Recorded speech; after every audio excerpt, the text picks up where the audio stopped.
Selamat sore semuanya. Bagaimana kabar jemaat ICI sore hari ini? Siapa yang datang semangat sore hari ini?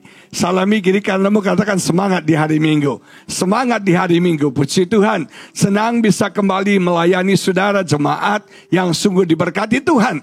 Pada sore hari ini tema kita adalah Star Generation. Generasi bintang. Lihat kiri kananmu, bilang kamu generasi bintang.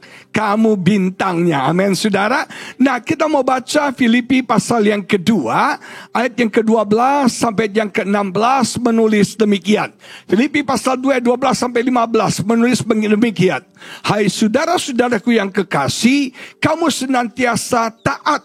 Karena itu tetaplah kerjakan keselamatanmu. Kerjakan keselamatanmu dengan takut dan gentar. Bukan saja seperti waktu aku masih hadir, tetapi terlebih pula sekarang waktu aku tidak hadir. Karena Allah lah yang mengerjakan dua kali. Satu, kerja keselamatan, kerja di dalam kamu, baik kemauan maupun pekerjaan menurut kerelaannya. Lakukanlah segala sesuatu dengan tidak bersungut-sungut dan berbantah-bantahan, supaya kamu tiada beraib dan tiada bernoda, sebagai anak-anak Allah yang tidak bercelah di tengah-tengah angkatan yang bengkok hatinya dan yang sesat ini, sehingga kamu bercahaya, bersinar di antara mereka seperti bintang-bintang di dunia, sambil berpegang pada firman kehidupan, agar aku dapat bermegah pada hari Kristus, bahwa aku tidak cuma percuma berlomba dan tidak percuma bersusah-susah. Nah, Alkitab berkata kita ini shine like a star. Kita ini bersinar, bercahaya seperti bintang. Tahukah saudara, salah satu fungsi bintang adalah untuk bersinar di dalam kegelapan, untuk menyinari, menerangi kegelapan. Kalau bintang gagal menyinari kegelapan, dia bukan bintang. Artinya di mana ada kegelapan, ketika ada bintang, kegelapan akan lenyap. Terang selalu mengalahkan kegelapan. Dan kalau kita bicara terang, selalu kontras dengan yang namanya kegelapan. Sebagai generasi terang, kita harus hidup berbeda. Sebagai generasi terang, kita harus hidup berbeda. Kita tidak boleh menjadi sama dengan dunia, dengan sistem dunia, cara-cara dunia, cara kerja dunia. Hidup saudara dan saya harus berbeda. Nah saudara sekalian, saya perhatikan kita banyak orang Kristen, kita ikut arus dunia. Kita ikut dua hal. Yang pertama saya sebut dengan culture dunia. Kita ikut budaya dunia. Kita ikut sistem dunia. Kita ikut yang namanya cara dunia. Kita ikut yang namanya tren dunia. Sekarang lagi tren yang namanya ipar adalah maut, saudara. Isu perselingkuhan. Di mana-mana berita suami selingkuh, istri selingkuh, suami selingkuh, istri selingkuh. Nah, sebagai orang percaya, kita nggak boleh sama dengan mereka. Saya melayani banyak anak-anak muda yang maaf kata saudara, sekarang sudah hamil di luar nikah. Nah, jemaat yang diberkati Tuhan, kita harus berbeda dengan orang dunia. Hidup kita jangan ikut tren. Hidup kita jangan ikut culture. Hidup kita jangan ikut tren yang terjadi yang ada di sekitar kita. Kita harus berbeda. Sekarang yang lagi tren satu boneka, saudara, yang harganya mahal banget. Namanya apa? Labubu, saudara.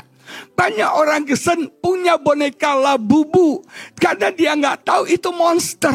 Itu lambang daripada setan. Jadi tren. Sekarang Labubu dikasih baju LV, dikasih baju Dior, topi Dior, dan harganya mahal. Dan banyak orang Kristen punya. Kenapa? Ikut tren dunia. Kita ikut tren dunia. Nah saudara, apa yang dunia lakukan, kita lakukan. Apa yang dunia buat, kita ikutin buat. Sebagai anak Tuhan, kita harus berbeda. Amin saudara. Dalam media sosial juga. Dalam menggunakan saudara teknologi. Tadi pagi saya khotbah tentang teknologi. Saudara, kita harus berbeda dengan orang dunia. Berapa banyak orang hancur sama yang namanya online. Anak-anak hancur gara-gara game online. Saudara, saya punya teman, anaknya kecanduan game online. Saudara, jadi ke orang bego, saudara. Jadi ke orang bego, ngocehnya tuh semua kata-kata di game online itu. Ngeri banget. Merusak otak, merusak mental.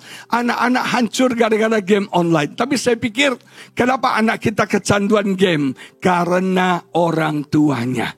Itu salah kita juga. Betul nggak? Supaya anak kita nggak rese, supaya anak kita nggak gangguin kita kasih dia iPad, kita kasih dia handphone, supaya kita bisa kerja baik, supaya kalau makan dia nggak resein kita. Betul saudara? Yang membuat anak kita jatuh dalam game online ya orang tuanya. Gak mau repot. Nah, sebab yang diberkati Tuhan, anak muda hancur gara-gara judi online. Saya baca artikel, saya kaget. Tahukah saudara, kehancuran mental dan kehancuran otak orang yang terlibat judi online lebih parah dari orang yang kecanduan narkoba, saudara. Ngeri banget. Orang judi online, terjebak dengan judi online. Saya punya teman hamba Tuhan, habis ratusan juta, dia nggak tahu itu judi online. Yang ketiga, saya perhatikan anak-anak kita hancur gara-gara game online. Anak muda hancur gara-gara judi online. Orang tua hancur gara-gara apa? Pinjaman online. Hati-hati dalam menggunakan semua yang bernama online. Sebab yang diberkati, kita harus berbeda dengan culture dunia ini. Kita harus berbeda. Memang kita nggak bisa hidup tanpa teknologi. Kita butuh teknologi. Amin. Tapi jangan hidup kita diperbudak oleh teknologi. Saya mau nanya sama suami-suami ini. Kalau HP-mu ketinggalan. Kalau istrimu ketinggalan. Engkau balik lagi demi siapa? Kalau handphonemu ketinggalan, kau pasti balik. Kalau istrimu ketinggalan di rumah, kau jemput gak? Suruh naik Grab, saudara ya. Tega banget, suruh naik Grab. Sebab yang diberkati tanpa kita sadar, kita nggak bisa hidup lagi tanpa teknologi. Betul nggak? Kita nggak bisa hidup lagi tanpa handphone. Kita nggak bisa hidup lagi tanpa TikTok. Saya mengikuti satu seminar dan saya kaget saudara. Tahukah Gen Z, anak-anak kita, itu menghabiskan satu hari 5 jam buat TikTok. 5 jam buat TikTok. Saya mau nanya, jemaat sore hari ini, ada berapa banyak saudara yang tidak pernah tahu TikTok, yang tidak pernah lihat TikTok, yang tidak punya TikTok, angkat tangan.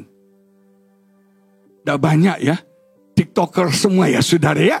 Sudah diberkati, kita kecanduan TikTok. Semua info kita dapat dari yang namanya TikTok.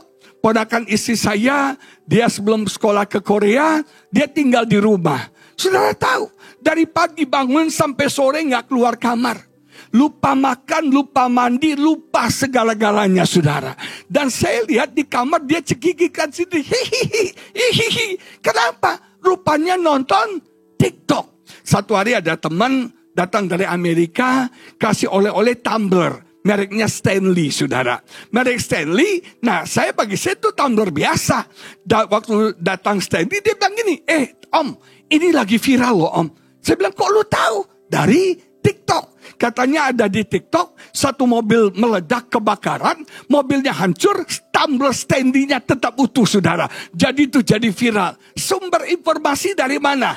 TikTok. Nah papanya dia tinggal di Nias, tinggal di Gunung Sitoli, di kampung saudara. Kemarin datang ke Jakarta, terus bilang ini Pak Pendeta, ajak kami makan dok. Saya tanya, lu mau makan di mana? Dia mau makan di restoran Lucy in the Sky, saudara. Ada yang tahu restoran Lucy in the Sky? Oh tahu Pak ini ya? Saya nggak tahu. Saya nggak ngerti di mana Lucy in the Sky. Baru sekali ini dengar namanya. Jemaat yang diberkati, orang kampung bisa tahu restoran Lucy in the Sky. Itu gara-gara apa? Kita menghabiskan banyak waktu kita. Ikut tren dunia. Kita ikut culture dunia. Hidup kita sama aja. Kita nggak ada bedanya. Yang kedua saya belajar, kita suka mengikuti kata crowd. Kata orang banyak. Oh orang banyak bilang ini. Oh orang banyak begini. Orang banyak begini. Satu hari Daud ingin memindahkan tabut Allah. Dia ingin memindahkan tabut Allah. Kesalahan Daud tidak bertanya sama Tuhan. Tapi dia kumpulin para leadernya. Mereka meeting dan mereka voting saudara. Mereka mengusulkan supaya tabut Allah diangkut pakai lembu. Yang gerobak yang ditarik oleh lembu. Dan Alkitab berkata mereka voting. Suara mayoritas harus ditarik pakai lembu. Sudah bayangkan. Dan akibatnya gagal. Karena itu bukan kehendak Tuhan. Apa yang orang banyak bilang, apa yang suara mayoritas bilang belum tentu itu benar. Belum itu sesuai dengan suara Tuhan. Nah, sobat yang diberkati, hati-hati. Kita generasi bintang, hidup kita harus berbeda. Cara pacaran kita berbeda. Amin, saudara? Amin. Saya punya teman di gerejanya punya 2 mimbar. Ini gereja lama. 1 mimbar besar, 1 mimbar kecil. Saya tanya, bro, kenapa ada 2 mimbar? Kalau nikahnya kudus di mimbar besar. Kalau nikahnya kudus di mimbar kecil. Sekarang lebih banyak yang nikah di sana daripada di sini. Artinya banyak orang menikah sudah kecelakaan duluan. Sudah tidak kudus duluan. Sekarang kalau konseling pranikah repot tuh saudara. Benar. Saya kok konseling pranikah orang minta diberkati. Saya selalu tanya tuh, gak enak juga. Tapi terpaksa harus tanya, kalian masih kudus atau tidak? Betul gak saudara? Ini penting sekali. Apalagi banyak cewek-cewek sekarang cari cowok tuh susah. Banyak cowok yang KW saudara sekalian. Banyak cowok pelangi, betul gak? Banyak sekali. Jadi kita lihat ada cowok maco, klimis, licin kulitnya, maco badannya, umur 48 gak kawin-kawin. Nah tanya-tanya kan tuh pada ya. Padahal belum tentu dia gay juga kan. Nah coba yang diberkati. Kalau kita lihat culture ini ngeri banget. Saya baca artikel di Amerika sekarang gender, jenis kelamin itu bukan by birth. Bukan oleh kelahiran. Tapi pilihan. Kalau Anda lahir laki-laki, tapi Anda memilih jadi perempuan, it's up to you, saudara. Kalau Anda perempuan, Anda memilih jadi laki-laki, itu up to you. Makanya sekarang banyak orang yang punya kelaminnya apa? Kelaminnya free. Bisa laki, bisa ngeri gak, saudara? Ini zaman di mana kita hidup. Saya bingung sekarang. Yang namanya laki-laki jadi melambai. Jadi licin mukanya, betul gak? Yang cewek jadi maco semuanya, saudara. Jadi kasar. Kenapa, saudara? Karena crowd, karena culture. Makanya sebagai generasi bintang, hidup saudara dan saya harus berbeda. Tepuk pundak orang kiri kanan berkatakan, kita harus berbeda. Malah Alkitab katakan, terang harus mengalahkan kegelapan. Di mana ada kegelapan, maka terang datang, kegelapan akan sinar.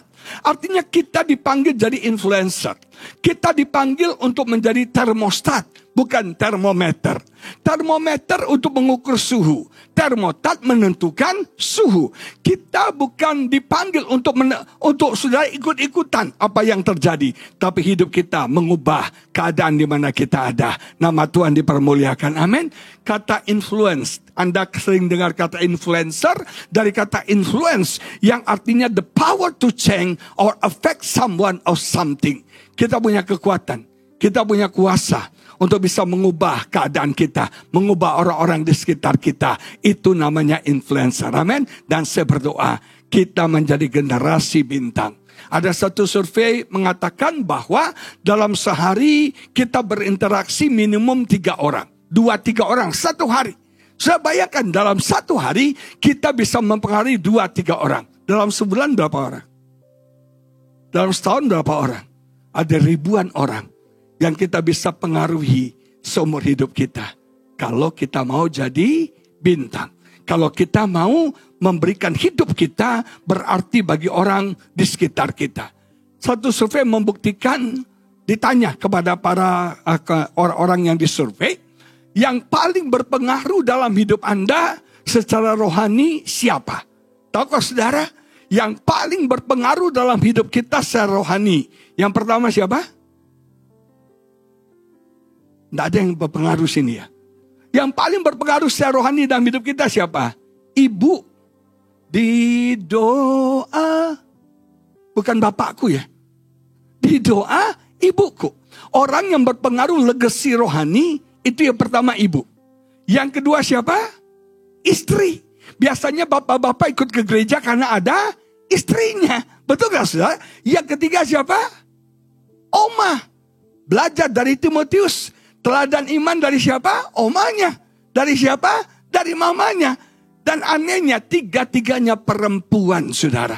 Ada apa dengan engkau laki-laki saudara? Gak pernah jadi teladan dalam soal iman. Nah, untuk kita shine like star, untuk kita bisa bersinar terang di tengah-tengah kegelapan seperti bintang, yang pertama kita harus partner with God. Kita harus berpartner dengan Tuhan. Dikatakan dalam ayat 12 dan 13 tadi, ada dua kata yang muncul. Yang pertama dikatakan, tetaplah kerjakan keselamatanmu. Kerjakan keselamatanmu. Work out.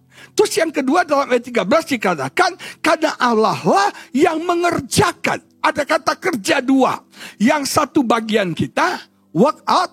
Yang satu bagian Tuhan, work in. Nah, jemaat yang diberkati, Tuhan selalu bekerja dimulai dari dalam. Tuhan gak pernah bekerja dari luar.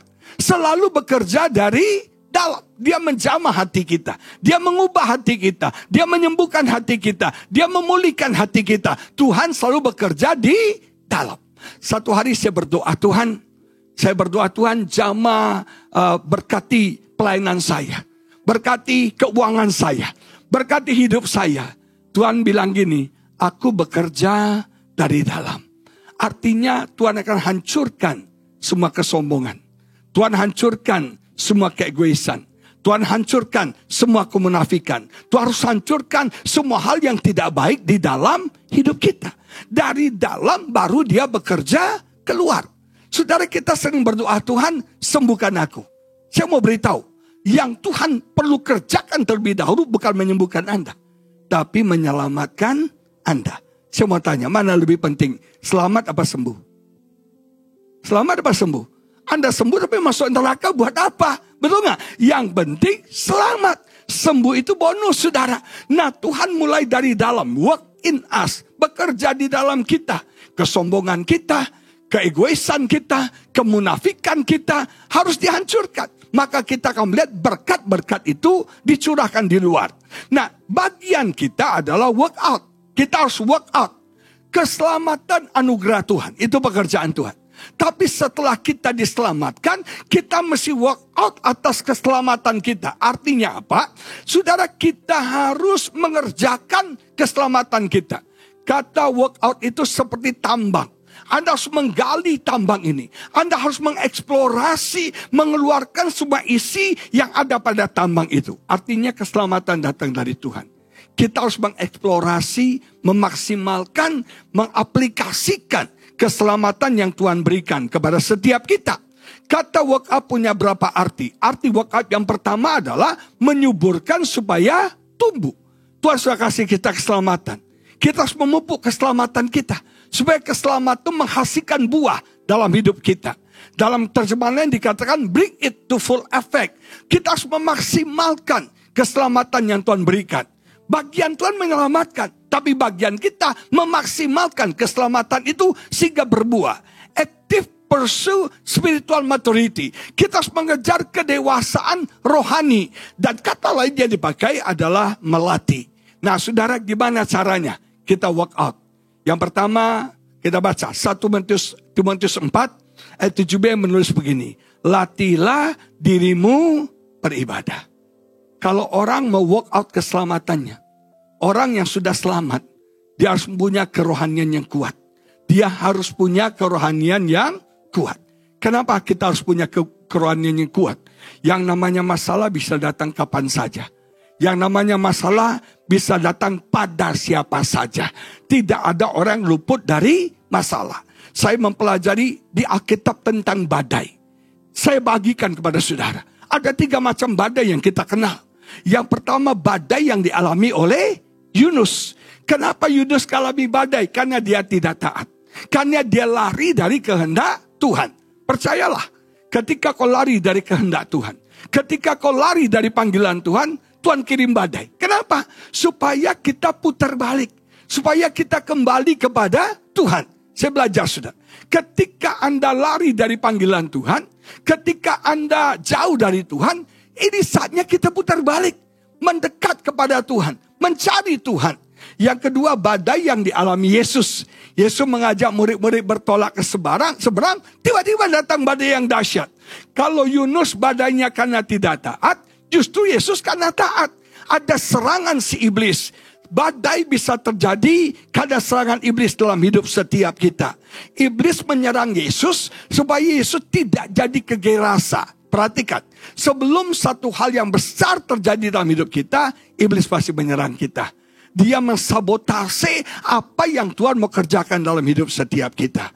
Yesus mau ke Gerasa, ketemu orang yang dirasuk oleh roh legion. Alkitab berkata, di tengah jalan datang badai yang sangat dahsyat. Kenapa saya tahu itu dari setan? Karena ketika Yesus dibangunkan oleh Petrus, Alkitab berkata, he rebuked the storm. Nah, rebuke itu, dia menghardik, dia menengking badai itu. Kata menghardik, menengking itu untuk setan, saudara. Bukan untuk alam. Itu untuk setan. Tuhan merebuke, Tuhan menengking, Tuhan menghardik badai. Apapun badai yang sedang datang dalam hidupmu.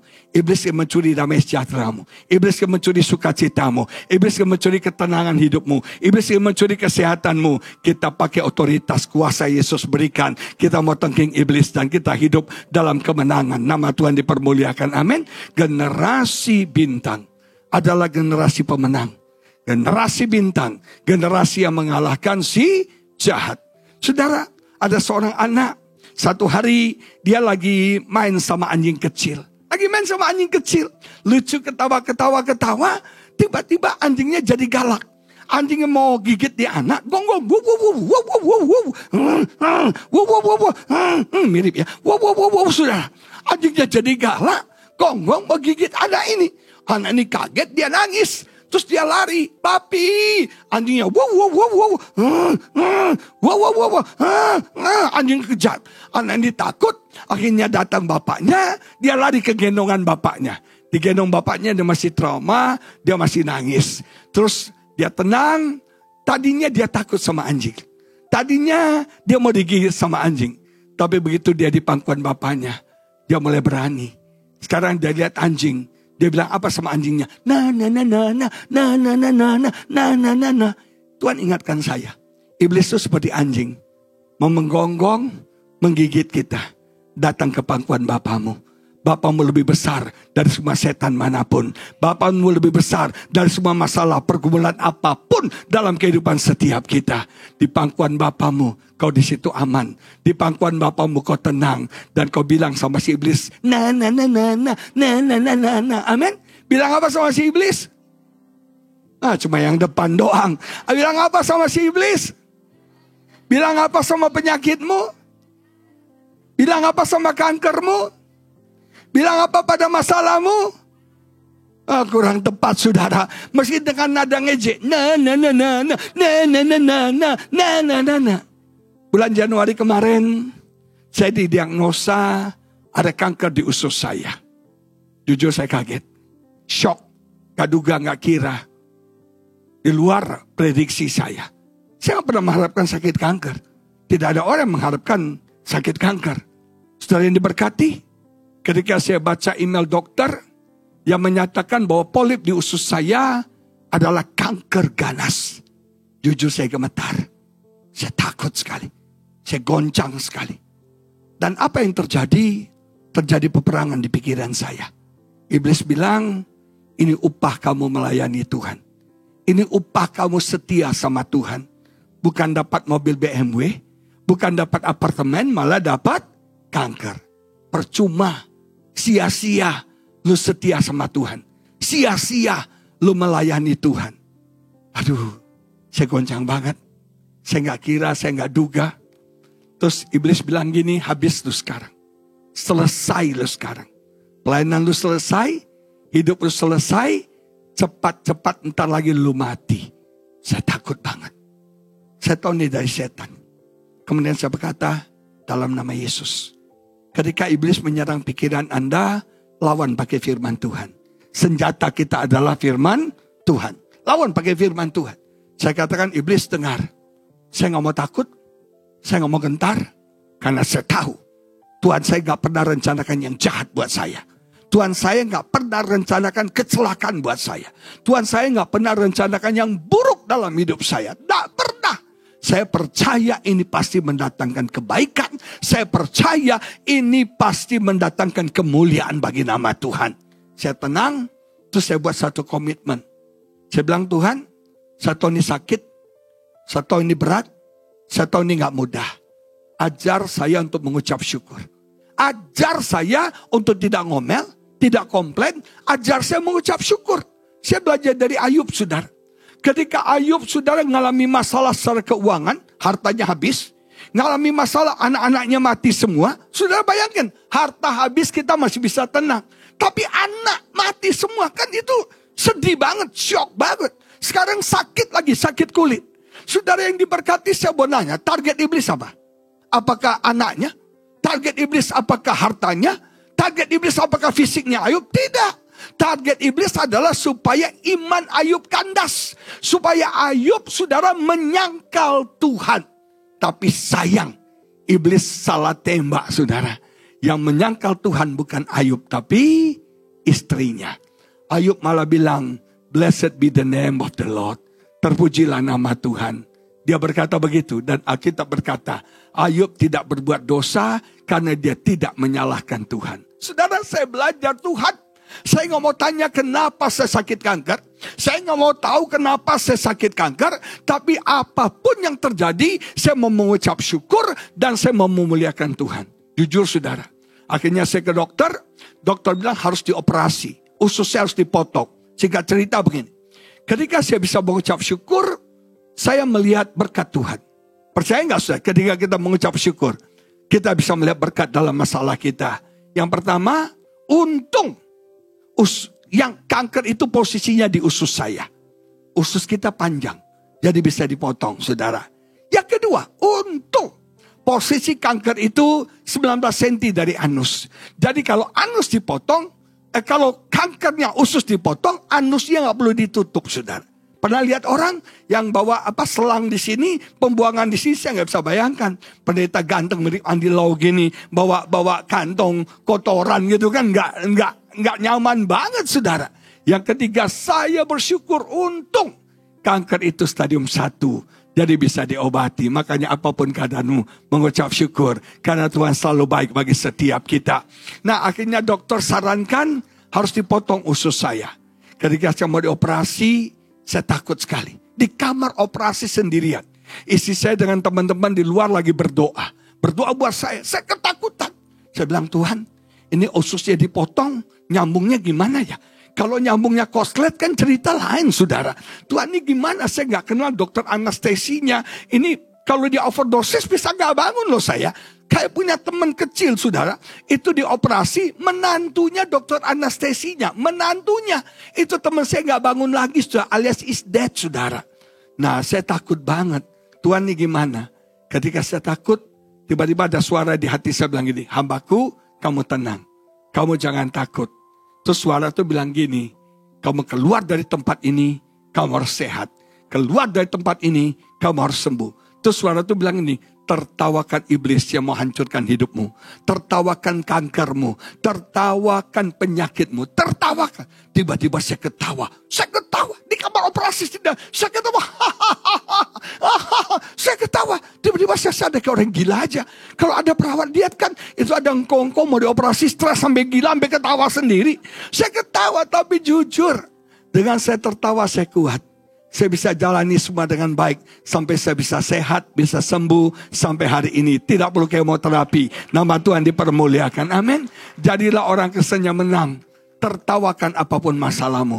Tertawakan apapun penyakitmu. Saudara, kanker hanya sebuah nama yang diberikan dokter. Kita punya Yesus, nama di atas segala nama. Yang bisa mengatasi semua masalah. Semua kanker. Latihlah dirimu beribadah. Dalam bahasa Inggris dikatakan, exercise daily in God. Kekristenan bukan setiap minggu. Tapi kekristenan itu setiap hari. Setiap hari berdoa. Setiap hari menyembah Tuhan. Setiap hari mencari Tuhan. Setiap hari beribadah kepada Tuhan. Daniel 1 hari 3 kali dia berdoa. Kesalahan kita orang Kristen adalah, perhatikan Yesus ya. Yesus itu dia puasa dulu, betul? Dia puasa dulu, datang setan. Akhirnya Yesus menang. Betul gak? Kenapa? Dia puasa dulu baru setan datang. Daniel. Dia setiap hari 1 hari 3 kali berdoa. Menyembah Tuhan. 1 hari 3 kali. Ketika dibuang di gua singa dia kuat. Anda dan saya beda. Kita datang iblis dulu baru kita puasa. Makanya kita kalah saudara. Amin, jemaat yang diberkati. Kita harus punya iman yang kuat. Rohani yang kuat. Dan itu setiap hari. Amin saudara. Setiap hari. Yang terjemahannya bilang gini, disiplin yourself. Kalau kita punya rohani yang kuat, generasi bintang, kita harus disiplinkan diri kita. Banyak orang tanya, Pak, kapan waktu yang tepat untuk berdoa? Senantiasa, selalu. Waktu baik berdoa, waktu buruk lebih banyak berdoa. Betul? Tapi saya kasih tip buat saudara. Waktu yang paling tepat untuk berdoa, ketika kau malas berdoa. Ketika kau lagi gak mood berdoa.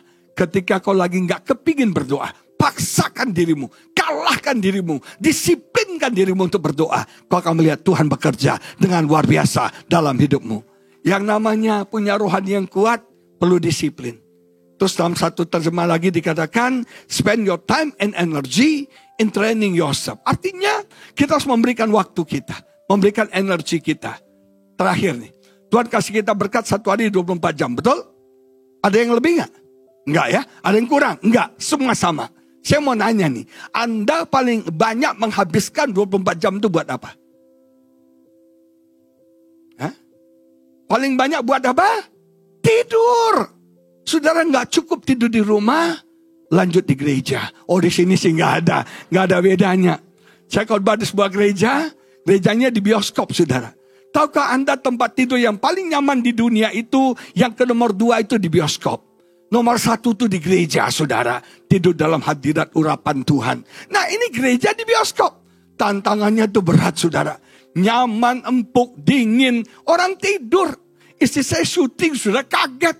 Itu jemaat pada tidur. Nyenyak sekali tidurnya. Sampai istri saya nggak jadi posting, saudara sekalian. Benar. Banyak orang Kristen, nomor 1 paling banyak habis waktunya buat apa? Tidur. Yang tidur cuel dong. Nomor 2 apa? Gak ada yang kerja di sini. Kerja. Nomor 3 apa? Yaitu media sosial. Instagram, Facebook, YouTube, TikTok, Thread, Twitter, apa lagi? X. Apa lagi? Habis waktu buat itu. Anda perhatikan ya. Anda terima WA nih. WA renungan 1 menit. Ya, siapa yang pernah terima renungan 1 menit? Kalau Anda punya grup bisa 100 renungan Anda terima 1 hari. Kalau dibuka semua berapa banyak? 100 menit loh, saudara. Efektif gak waktu kita? Habis waktu kita. Jemaat yang diberkati.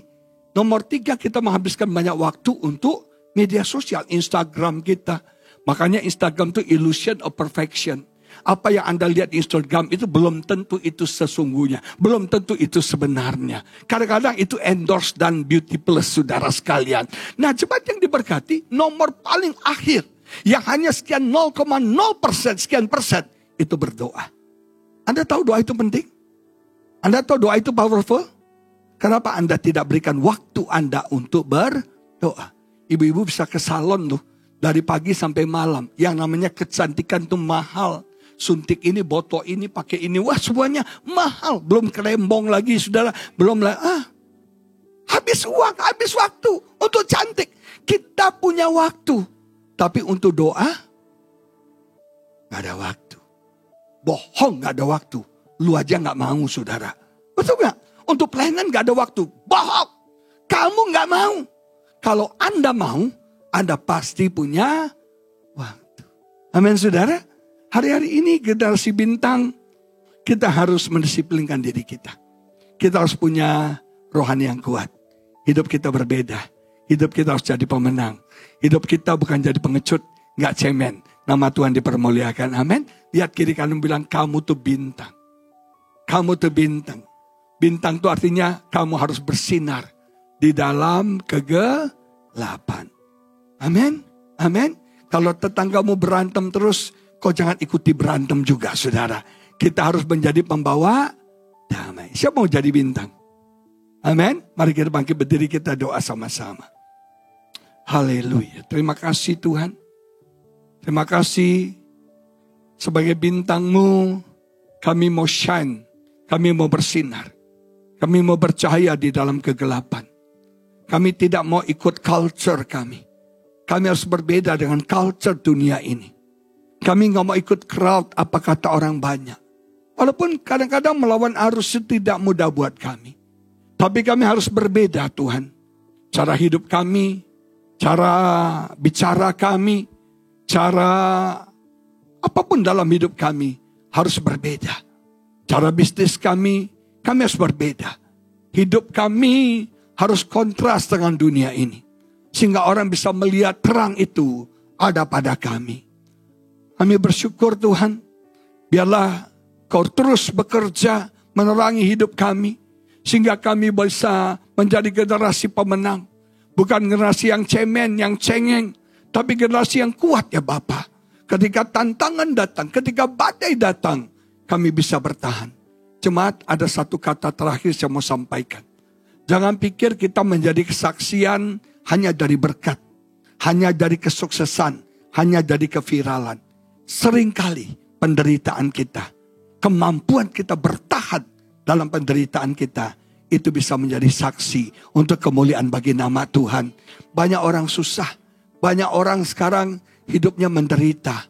Tapi teladan ketahanan banting kita, teladan resiliensi kita, teladan kita bertahan di tengah badai, itu membuat berkat bagi banyak orang. Nama Tuhan dipermuliakan, amin. Oh terima kasih Tuhan, bekerjalah terus bagi kami. Berkati Pastor Jojo, Pastor Henny yang lagi ada di Amerika, pelayanan mereka disertai, diurapi Tuhan. Berkati semua jemaat, yang sakit Tuhan sembuhkan, yang susah Tuhan hiburkan, yang lemah Tuhan kuatkan, yang berbeban berat Tuhan berikan kelegaan, yang datang dengan semangat yang patah, hati yang hancur, yang putus asa, depresi, stres, Tuhan berikan semangat yang baru. Berkati semua jemaat-Mu, di dalam nama Yesus kami berdoa. Semua yang percaya bersama-sama kita katakan amin. Tuhan Yesus memberkati saudara. Happy Sunday. Haleluya.